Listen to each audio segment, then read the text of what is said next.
Hello, everyone. My name is Viri Gomez. I'm a Docker from ILWU Canada, and welcome to our second episode of the ITF Youth Dockers podcast.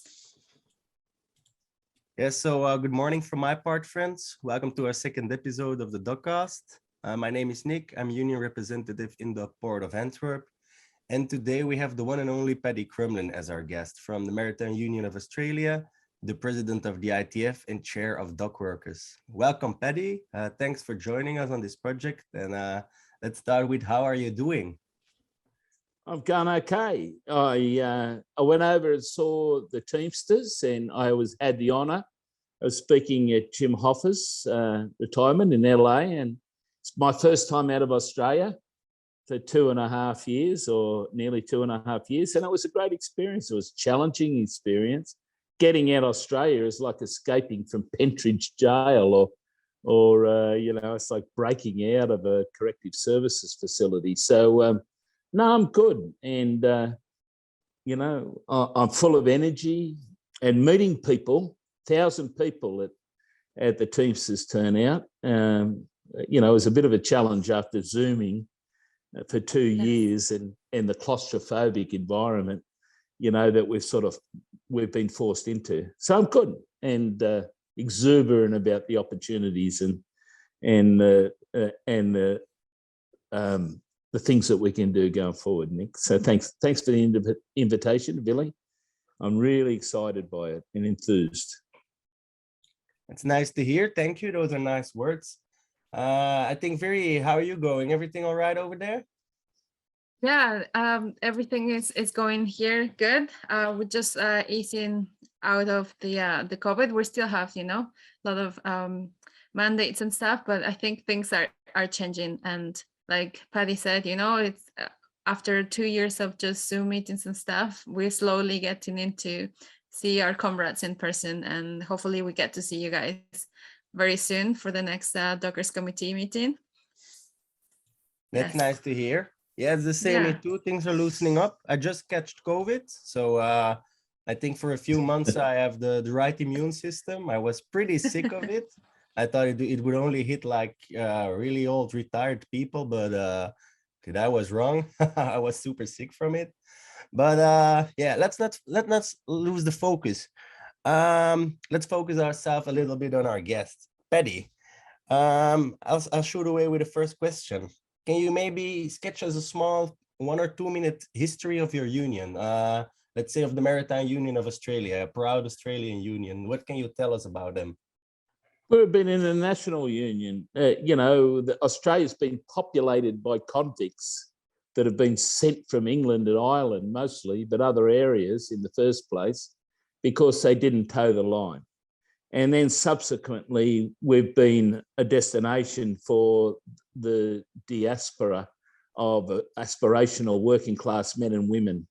After the Second World War, after the First World War, through the Mediterranean, Italians, Greeks, Spanish, we've been able to, and in recent times, Asia and Asia Pacific, we've been a sort of a receptacle of this escape, and under crisis conditions. So it's just, it formulated very strong independent views of working men and women. My union, celebrating Maritime Union of Australia, Dockers and Seafarers, is celebrating 150 years of effective organising.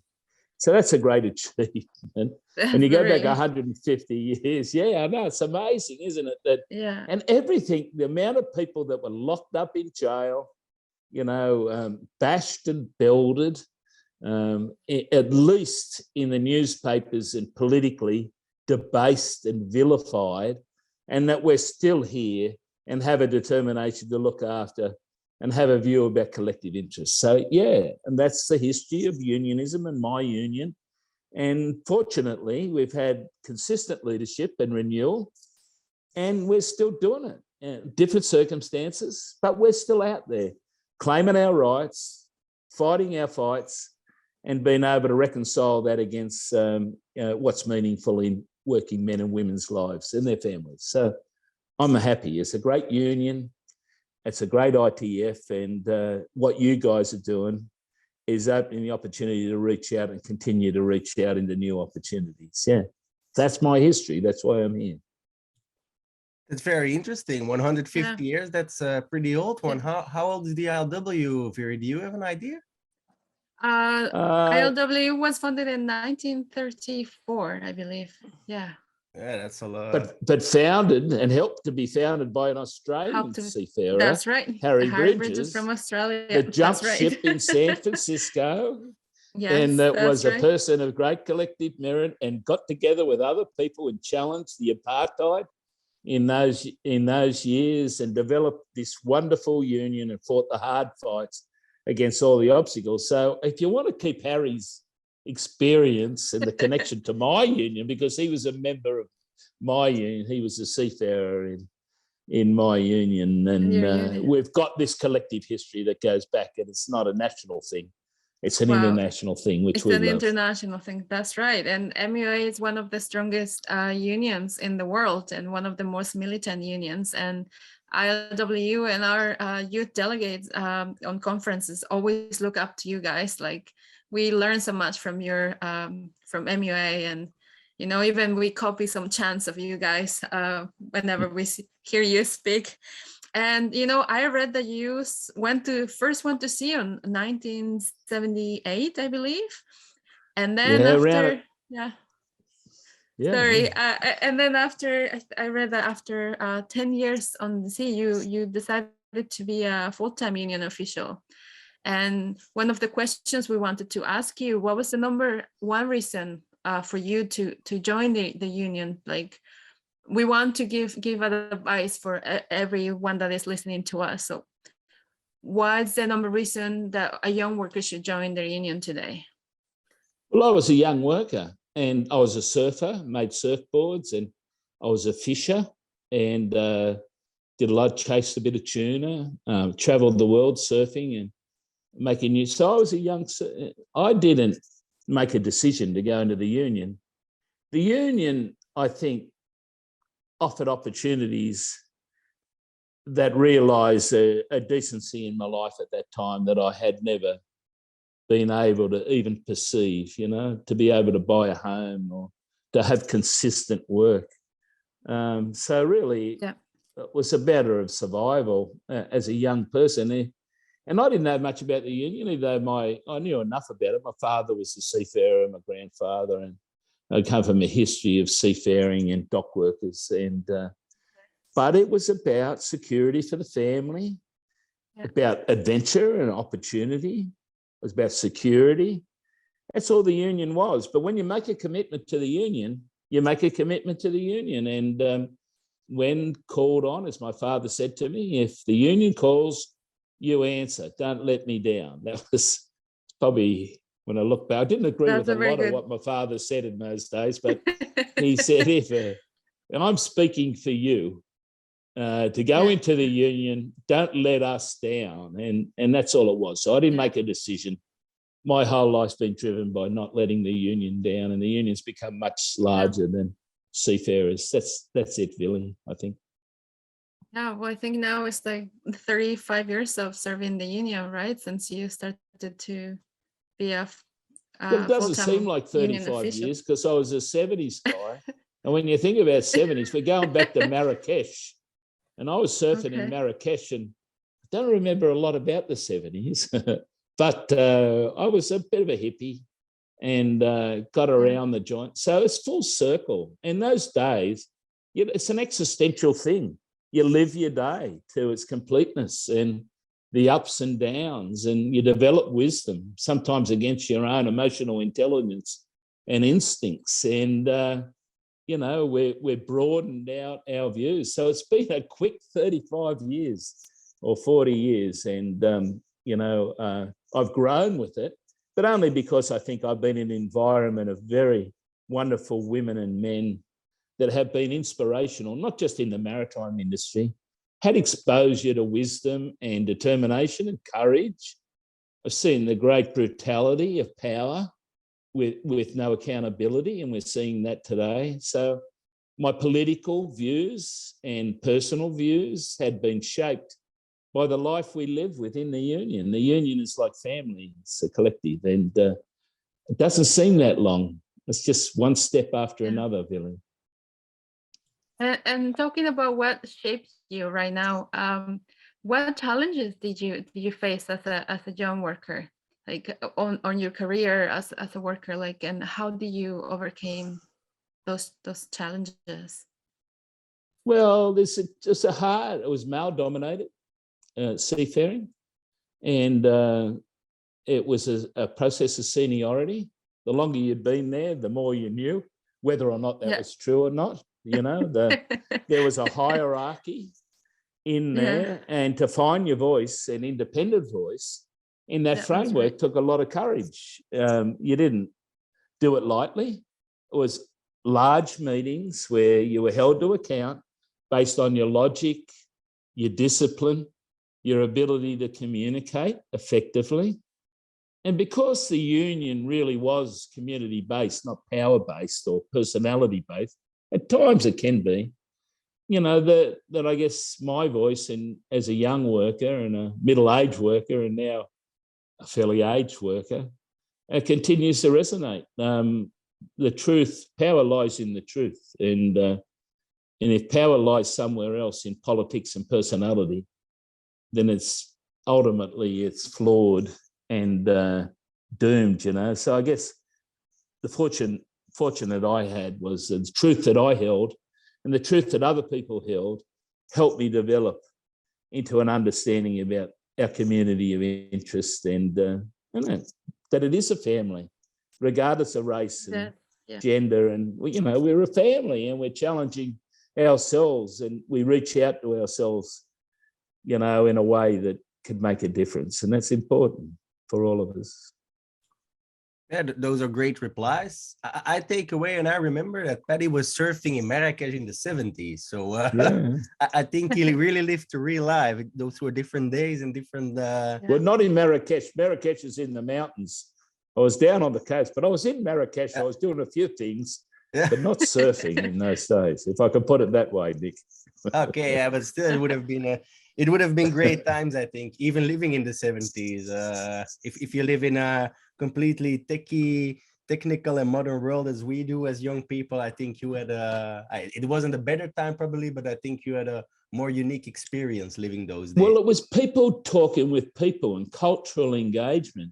And we didn't have an understanding of the idiosyncrasies of who we were and our sense of identity and cultural identity and historical identity. But underlying that was this sense of community. And when you look, whether it was Marrakesh and wonderful things in the Middle East that we're doing now, had this sense, and I was thinking before, you know, the great MUA, you know, I love the BTB, probably the best dock workers union in the world. Like it's this sense of irony and you know, sort of generosity that we're the best, but we might allow that other people are doing good things too. So it was more of a face-to-face thing. It was people talking to people and organising. And it was the Cold War. There were great difficulties and mixed messages and the challenges that come along with that. So that's a very shaping thing when you think of social networking. There was no social networking. There was no fake news per se. It was your interpretation of the world that it was for your own perception and your own intelligence and your own political development. And it was a good base coat, but I think today and the challenges we've got today are much different. And they've got the underlying principles, but they're much different. And the role of the unions, therefore, is much more different than it was in the 70s, 80s, and 90s. So to take a little less comfortable and a more confronting, let's make a link with the reference that you make to the Cold War. And let's reflect a little bit about Ukraine. So what's the role of every dock worker when it comes to peace, war, and international solidarity? How have we seen dock workers react to the events in Ukraine, and maybe even broader, how did we see unions react to the events in Ukraine? Paddy? Well, in developing countries, dock workers and very well organised union workers have developed a very affluent, not very affluent, but a solid material basis for their lives. We've achieved great things for our unity: decent conditions, regularity and permanency of employment. And we've been able to secure nation by nation, particularly in our internet. There's no better network than international dock workers. Every time there's been a challenge, whether it's been the Liverpool Dockers or the Patrick's dispute or the many challenges, dock workers have come together because we're at the interface of international trade. We're at the interface of manipulation of that trade by multinational and seafarers too, by multinational employers and enterprises. We're right at the interface of political cynicism and the failure of the political system. And in those days, I lived along under the cloud of nuclear war. And my young family, we go on Palm Sunday, we would march. We had a saying, peace is union business. We can't thrive, we can't secure the entitlements we've negotiated. We can't have dignity and decency and hope for the future, housing and education for our kids and aspirational values if there's not peace. And see, we're back at it. I remember when the wall came down in Berlin, it was the New World Order, said Ronald Reagan and Margaret Thatcher. Well, the New World Order has proven to be the old world order, a male-dominated elitist political views, power views, backed up by, strong cohorts of elite economic power, whether it's the oligarchs or the multinationals, backed up by a neoliberal agenda, which is basically an agenda of laissez-faire. You can do what you want. As long as you're powerful, you can do what you want. Mm-hmm. So here we are after all of those lessons in the Cold War, back at that, on the edge of the most dysfunctional, when you see, to take community lives, working men and women, to think that power and military power is an answer for anything, to continue to be manipulated by those, even though it's a shifting power access, is, very steadying for us, and the importance that we had in demanding and continuing to demand that peace is union business. And we can't stop. We have to support Ukrainian workers, because if we don't support Ukrainian workers, we're not supporting Russian workers that are being manipulated into this situation. We're not supporting European workers. We're not supporting Chinese workers. The trade union, all really, Vili and Nick, that I've learned, is if you stick together and stick to your message and you fight with the fight and the heart of dock workers in identifying and manifesting our strong beliefs that we make a change, and in fact, we're central to the change. What happened in the end of the Cold War, the trade union movement was dealt out of it. All the political leaders said, oh, the wonderful democratic union principles of Western democracy. As soon as the Cold War came down, they abandoned that, and they abandoned workers' rights, and they came up with a neoliberal agenda of deregulation, now the gig economy, precarious work, and they basically eliminated any of the structural support that workers had to have an independent voice in their job and in their communities, in their societies. And we're seeing that failure, that political failure, working itself through now. So our responsibility is the same. We have to support peace. We have to oppose what Putin and Russia is doing. We have to differentiate that there are Russian workers also, that are copying it, but they've got to stand tall. It's a process. It is really a process now of finding the courage and the determination and the leadership and the consensus in the trade union movement to be able to make a difference, because we've been dealt out of the industrial and political play that's now brought us to this low base, and we're determined to protect those working communities. So again, peace is union business, peace in the Ukraine is union business, and trade unions all over the world need to stand up to the elitist power and all of those forces that have been exercising this great polarization and destruction of humanity and really, you know, this disgraceful new phase of violence to overcome functionality and consensus. Yeah, you know, like you said, like it's all to those empowers, you know. Just a couple hours ago, I saw on Facebook from Nathan Smith from the ITF. He's an inspector from the ITF here in Canada. He just paid a visit to one of the ships where Ukrainian and Russian workers were seafarers were working well together, you know, and they're working here together.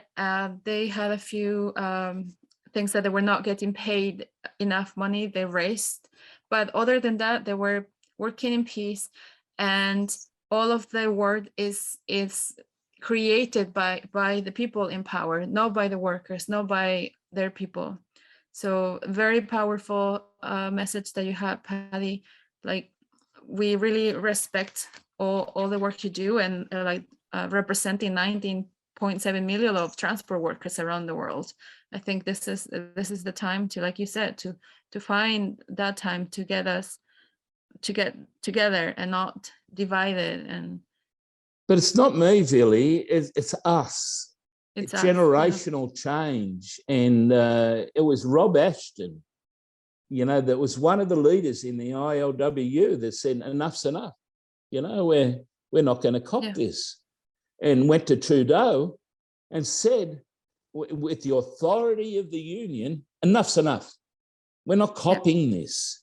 So that, again, the catalyst for change came from the trade union movement, Unite, and then dock workers were in the forefront again, because they're in the forefront of international trade, which is the absolutely dominant economic factor in capital productivity and the growth of wealth.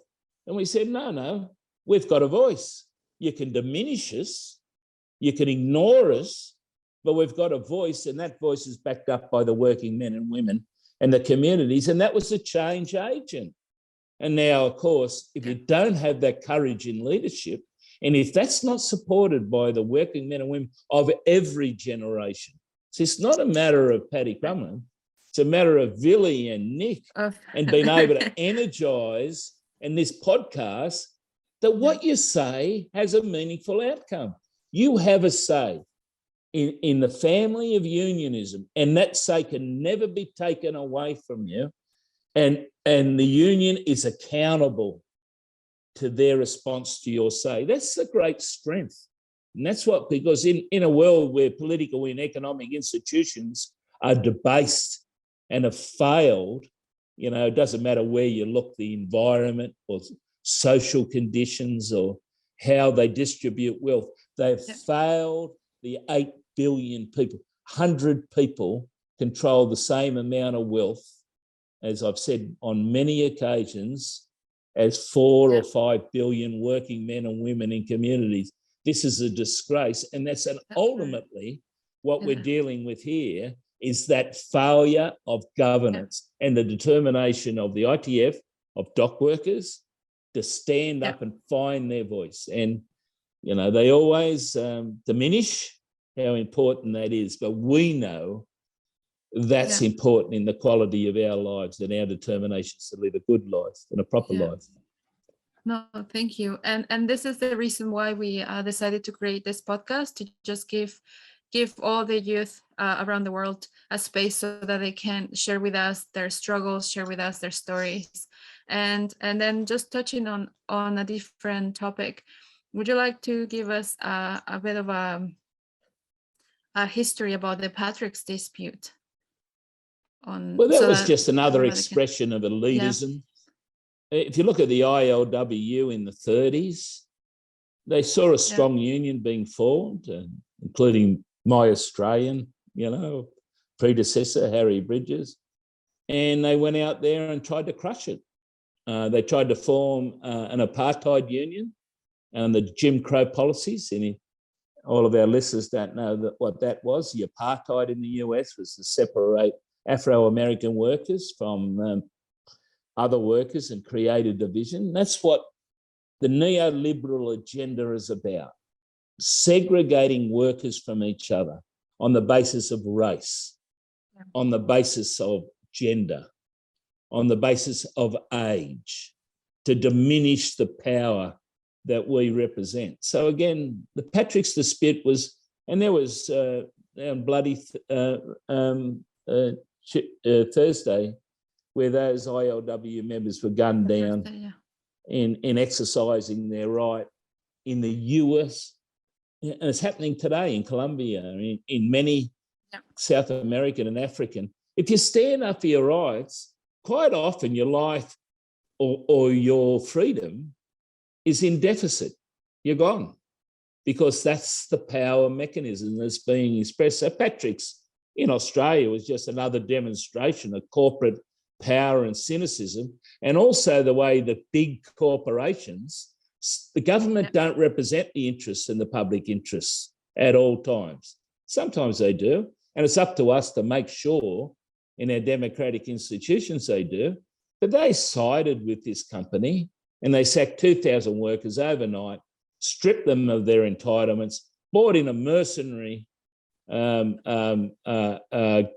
that then manned it up, and that we went through one of the largest struggles that you can ever. You can't hard to take governments on in your own country and win, but we did, and a lot of that had to do with internationalism, the determination, the ILWU and the ITF and the IDC and many others to say, well, if that can happen to the Maritime Union of Australia, that can happen to Australian dock workers and seafarers, it's only a matter of time before it happens to us. But teachers and policemen and public servants and manufacturing workers and retail workers in Australia and around the world understood this was a challenge to their independence and their quality and decency of life. And it was a great moment. It's been one of the great disputes, because it was an international dispute that still resonates today in demonstration of the great strength and leverage and power we have if we work in concert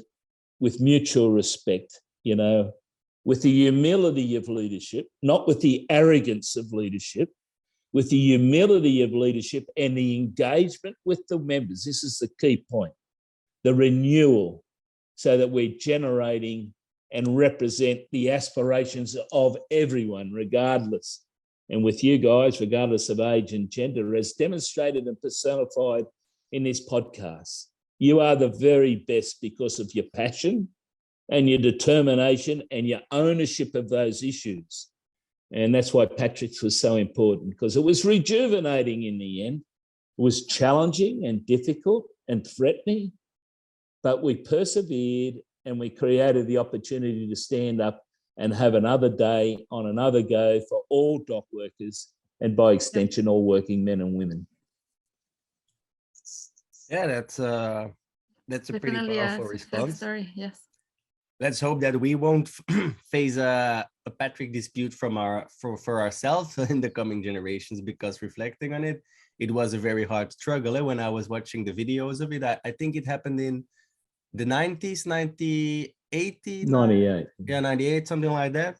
So when I looked at the videos, it sometimes was a really harsh confrontation with the police and everything. And it didn't go by itself.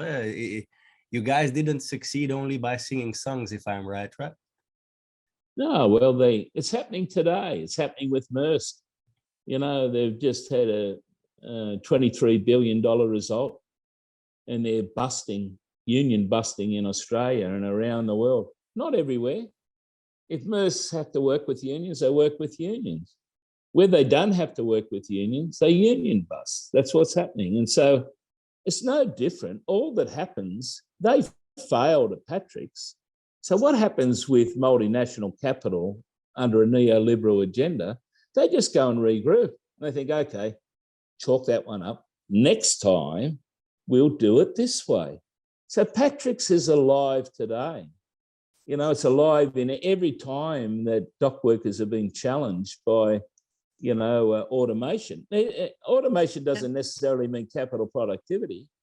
Automation just as much means getting rid of unionised workers that can discharge the cans or the boxes, as we say here in Australia, at a much higher level. So what do? They go and put 700-800 euros. DP World, that own P&O, that have just sacked 800 workers, invested in a terminal in Rotterdam, where the box rate's about 19, the can rate's about 19, whereas the unionised workforce, you know, an efficient workforce, are delivering a loading and discharging rate of about 35 an hour, you know? So this is still going on, and the fake news, that's why there's so much pressure on us everywhere, that everything we say is we're the obstacle to growth. We're the obstacle to everything else. This handful of workers that have for 150 years in our case, that have fought generation after generation and got legal agreements for respect, for negotiated agreements, for decent retirement incomes, for penalty rates, for workers' compensation. We won it, carved out of the granite of hard work and determination and networking. The hiring halls that you've still got there, Nick, and you have, Vili, in Canada, all won, not handed to us, won through blood, sweat and tears by young workers. And we have to renew and refresh that vision to continue to protect ourselves from these enormous political and economic powers surrounding us.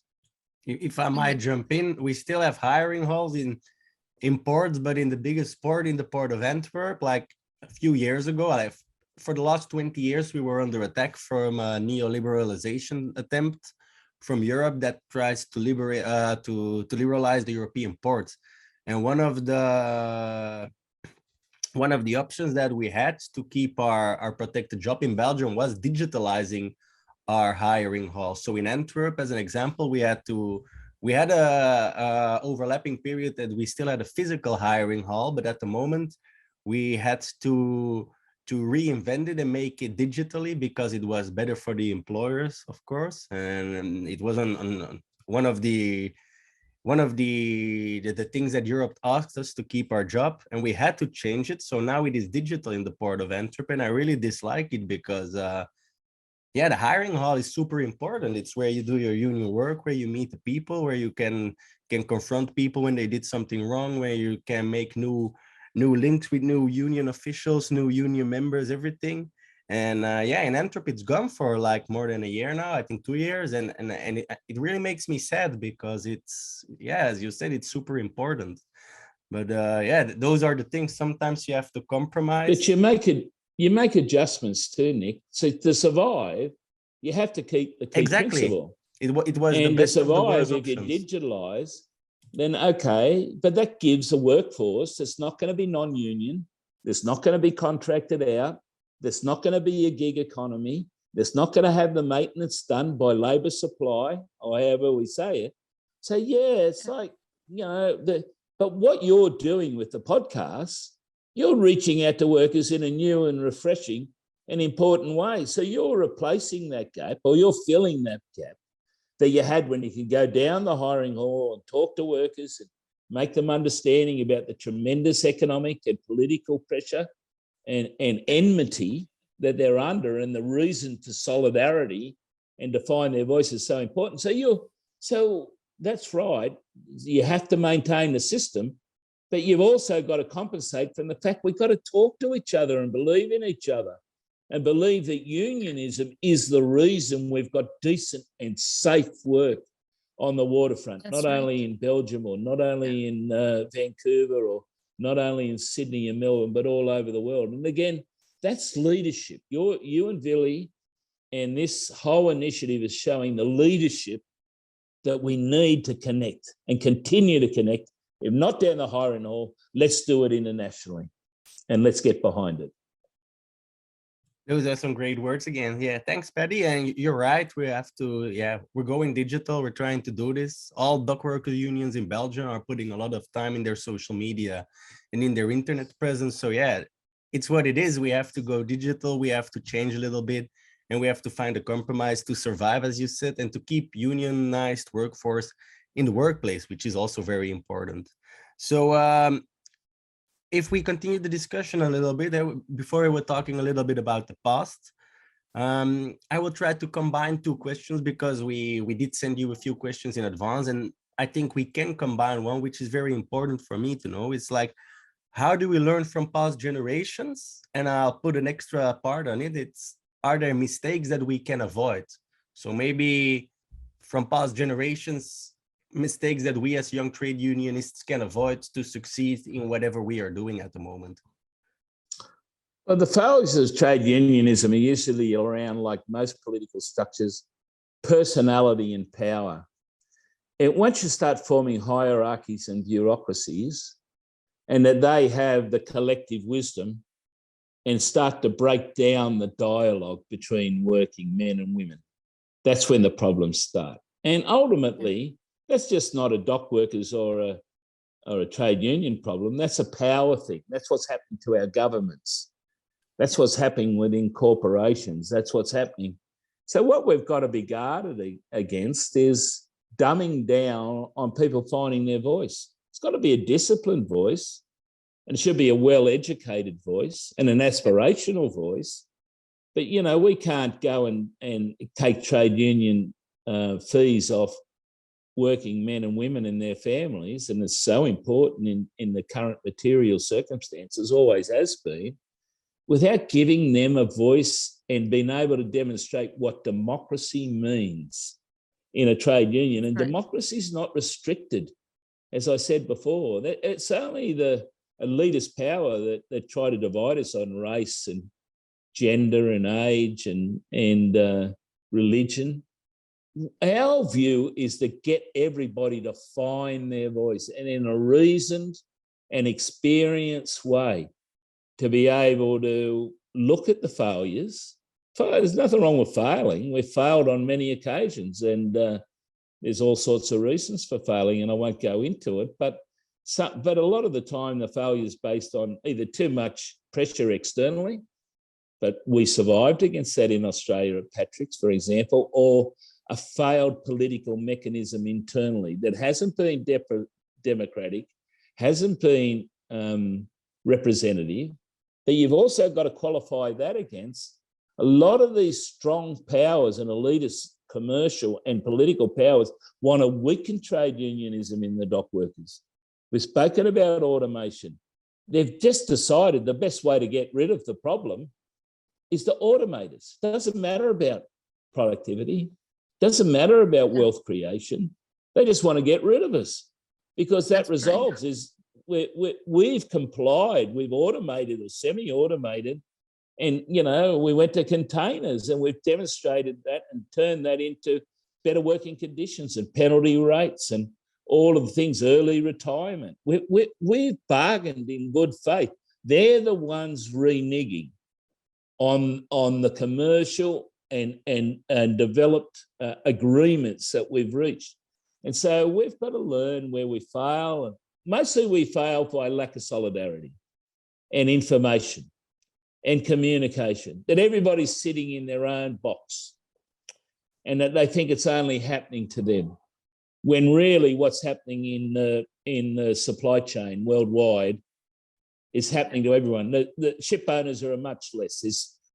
There used to be many ship owners, say, in the container trade. Now it's CMA, CGM, Mediterranean, Maersk, and they're going to eventually swallow everybody else up, you know, maybe Hapag-Lloyd or the Germans, you know. So we're condensing everything, and what they're doing is using their power. They're co-opting with each other. They're using monopoly capital. They're working in any competitive ways. They're working outside tax. They're abusing their workforces through the flag of convenience campaign. And what they're doing is concentrating on dock workers, who we're the ones standing there saying, these seafarers need rights. We want to have a negotiated outcome. We want you to honour that last outcome. See, that's a challenge for us. And again, the only way we can meet that challenge is through communication and determination and belief that what we're doing is the right thing, and renewal. And again, I just appeal to every dock worker listening there and anybody else. Renewal is a demonstration of the capacity, the honesty, the genuineness, the principle, and the effectiveness of political, economic, industrial, and social change. And the only institution that's continued to stand up for that fight through generations has been the trade union movement, and we have to continue to believe in ourselves, reach out to ourselves through the ITF, through the IDC, through whatever networking we possibly can, and be able to continue to strengthen the institution of our democracy and the accountability they have to us. And then we've got a future, and then we're going somewhere. You know, that's like, it's got us there 150 years. As I said before, we've been locked up, murdered, bashed, you know, been vilified and vilified in the papers, lied about, fake news, and we're still here because the power is in our truth. And we've got to renew that truth and give, you know, and this is part of the thing. We've got to move away from the false. If we are hierarchical, if we are politically driven, if we are encapsulated in a personality vacuum, if we're not democratic, if we don't open, then we've got to be accountable for that. And the best way to do that is to talk and open ourselves, open our hearts and minds to new ideas like you guys are doing. More power to you.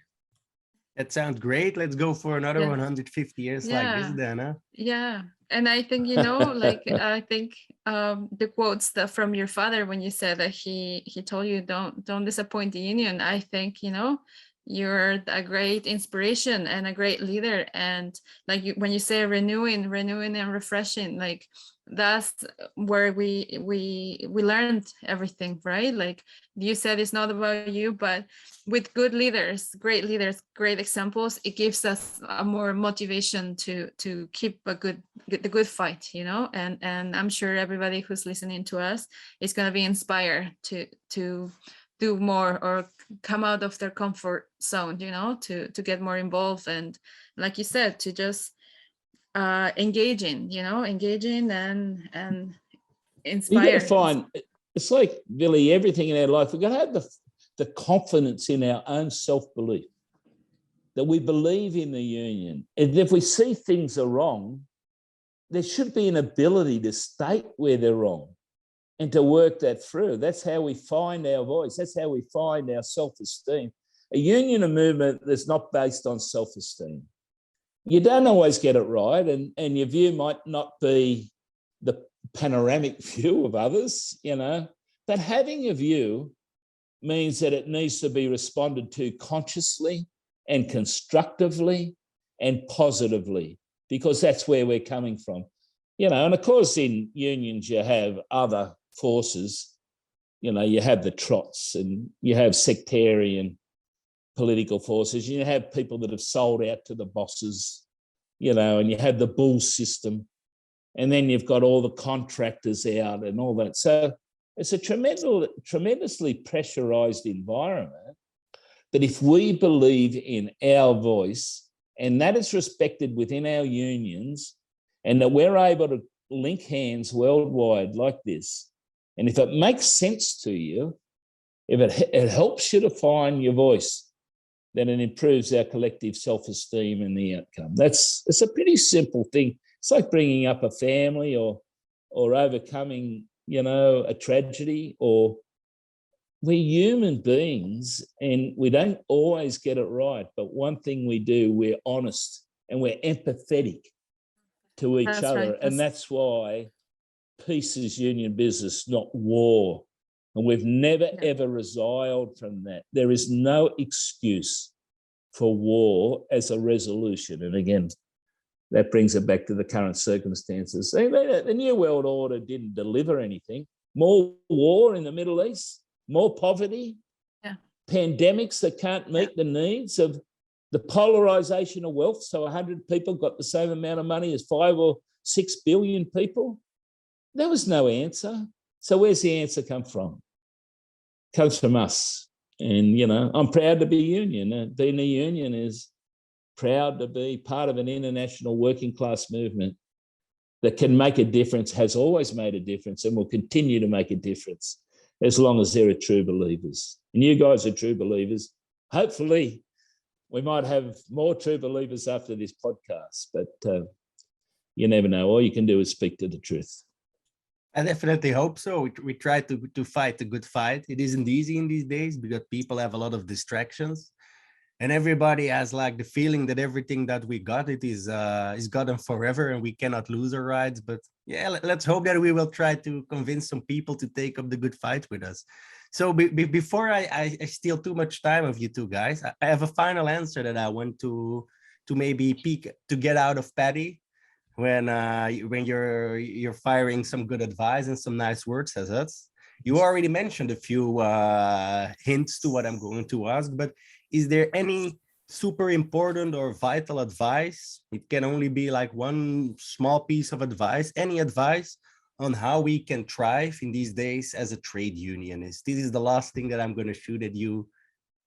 Is there something that you can share with us that we can use to thrive as trade unionists in these days?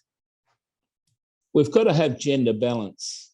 And if you don't represent the gender balance of the world by having women with equal opportunity for jobs, and particularly in the areas that we control, such as trade union governance, then you're failing at the first obstacle. Everything is predicated upon having a demographic representation. And it's been proven that, you know, that men don't get it right. That's the reality of it. War has been dominated by, you know, and the destruction of wealth, and many have been powered by testosterone, if that's the right word. And we made a decision a long time ago about having democratic institutions, and we need gender balance. We need gender balance in the ITF. We need gender balance in our union. We need gender balance in our workforces. You know, you can't automate and take away a lot of the manual pressures, semi-automate, and then say, oh, well, we're not employing women. Why? Because they take maternity leave, or they're more expensive than men. I mean, that's a disgrace. And the employers aren't meeting their social obligations to the community by not providing good and decent jobs. So to me, that's, and the other thing is the succession.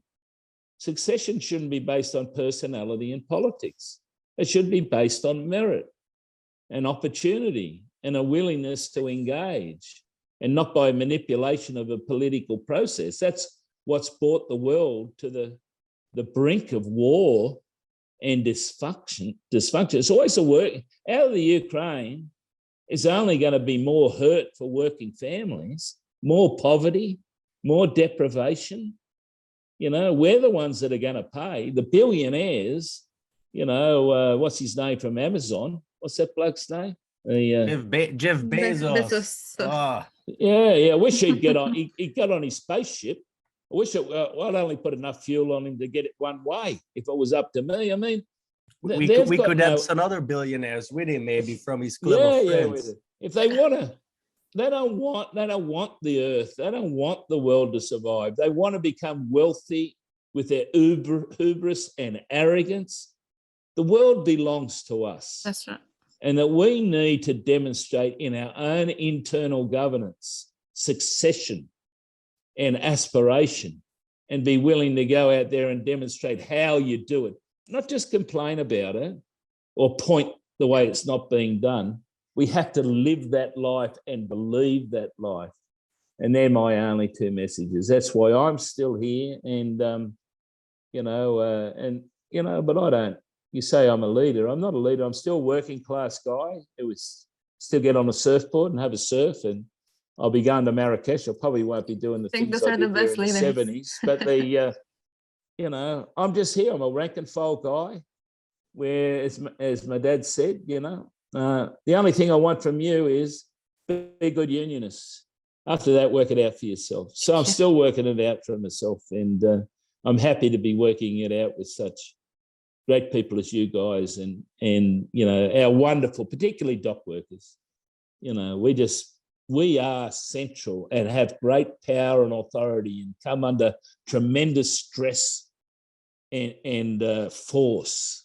And the ILWU now is moving into a contract on the East Coast. That's so important to all of us, that Willie Adams and the ILWU and I'm not sure the cycle up there, Vili in Canada, that we stand behind each other, and our same message, because we're only talking to the same ship owners and the same international multinational, that it's the same message. And they know that if you, what do they say, you touch one, you touch all. And that's the way we are. That's what we believe in, regardless of anything else. And that'll see us through for another 150 years and more. Let's hope so. In 150 years, we we already have them. I wanted to say in 150 years, we will have fully automated electrical surfboards. But if I'm right, I think they already have those. Yes, we got a lot of great feedback from you, Paddy. You gave us more advice than we could have hoped for. Before I chase you guys away, maybe Viri, is there something that you would like to share with us or ask to Paddy before we are taking too much time? Or is it fine for you? Because I think we had every answer that we wanted to have covered. We got a lot of feedback from Paddy. So yeah, Viri, maybe you want to share something with us? I think we just lost Viri. Their connection looked really bad. I saw the small bar going away. So yeah, let's wait for 2 more minutes. Then maybe there's another one while we wait for Viri that I can shoot at you. You already touched it very briefly, but it's the supply chain. Do you think that the supply chain might be a useful framework for people like us to work with? Because it isn't an easy one to tackle, but the fully supply chain as we know it and as ITF tries to cover it, is it a useful frame for us, or does it make the worker just another? Oh, well, it's essential. All ships should be unionized. All dock workers should be unionized. All intermodal warehousing should be unionized. All trucking and rail is unionized, you know. This is our big challenge. The supply chain is the artery, the main artery that the productivity and wealth of the world is generated down through the international trading market, you know. That's the way it is. And so we have to organize. That's a big challenge for the ITF, is not to be top down. The reason I stood to be president is that I put a position up to the ITF that we should be a bottom-up organising institution, that we need to go out and organise workers. Doesn't matter if it's Argentina, Bolivia, the Caribbean, through the African states, through Southeast Asia, that we have to go out and represent workers and capture their understanding and unionise them and use that leverage against the employer. Now, that wasn't just limited to dock workers. It's also, we have to go down the supply chain into trucking and rail and intermodal, and we've got to link up with manufacturing workers and retail workers. I'll tell you one thing, Nick. Our pension funds, including, I was talking to Frank Morrell about it, you know, from your leader. I know Frank. He's a great guy, Frank. You're never going to be in any doubt what Frank thinks. He's a man who states his mind, you know, and you're never left in any doubt. See, we're bringing all the pension funds together. We've won great superannuation to have dignified retirements in Canada. So dock workers, after hard grinding work, when their backs are gone, their minds are gone, their livers are gone, maybe in some cases, that we can go and live a dignified life with medical support. And we invested in these pension funds These pension funds are investing in union busting. They're investing in companies that don't respect collective bargaining and freedom of association. So the challenges before us work at a lot of levels. It's getting an understanding of ownership and the importance of our ownership of these issues intellectually, industrially, politically, and then going out with a vision. We don't want to invest in companies that undermine community, that privatise areas and replace them, things that we own, road and rail, ports, and that we have to pay for things that we own. And that's the great duplicity, of international capitalism at the moment. And with all of the challenges of COVID, I know it was a short question, but with all the challenges of the pandemic and the war, we have this great opportunity to shape and reshape, like we've all done, our leadership in these big questions. We should be directing that money to the interests of housing, community services, and securing our retirements based on knowing that we're also securing a decent world and we're dealing with the environment. That's the biggest thing for young dock workers. If we don't deal with zero outcome, if we don't have just transition, if we don't secure the world against all of the excesses of greed and elitism and denial and misinformation, we're really talking about a world that no one can live in. So again, hopefully that resonates too. That's part of our political message, our powerful message. And we're in a carbon effective industry in dock workers. We don't need automation. We don't need those things. We're highly productive, but we'll engage in this, but it has to be just. And if you're not providing jobs and decent jobs, if you're outsourcing and contracting out, we're not going to be a part of it. And our voice, our powerful voice internationally, will be heard over and over and over again. That's a great message. That's a very powerful message that hopefully, like I said, everybody who's listening to us get inspired and ready to fight back, and get ready for any struggle that comes our way. So it's a pleasure to have you here, Paddy. Again, he is the chair of the Dockers sector. He is president of the ITF, International Transport Works Federation, and former national secretary of the MUA, Maritime Union. Not former, I still am. I'm sorry. You still are. Something's changed. You've got to be careful in trade unionism. Last time I looked, I still was, but I'll have to wait till I get back to Australia to see if the status quo has been. Forgive me for that. It was a pleasure to have you here, an honor. And if you want to just have anything else to say, or this is how we end. No, I'm humbled by you asking me that you think my voice is important. It's just a voice, just another voice. I'm just another worker, as I said before, but your generosity and your determination, your leadership is inspiring to me, as I hope it is for everybody out there listening. So thank you. Thank you, Vili. Thank you, Nick. Thank you very much. No, thank you very much. And thank you also, Viri, for joining us again to create the second episode of the Dockast, ITF Young Dockers podcast. I'm very happy to have heard both of you and to see both of you very healthy and in well condition. So this might be the right time to end our conversation. I invite everybody to keep following our podcast. If you want to follow some great trade unionism, please follow the social medias of ITF, ITF Dockers, and of course of the MUA Australia, where you will find the great work that Paddy is doing on a daily basis next to his job as ITF President. The same goes for the ILWU in Canada, for my great colleague Viri. And on this note, I want to thank everybody for listening. I want to invite you for the next episode, guys.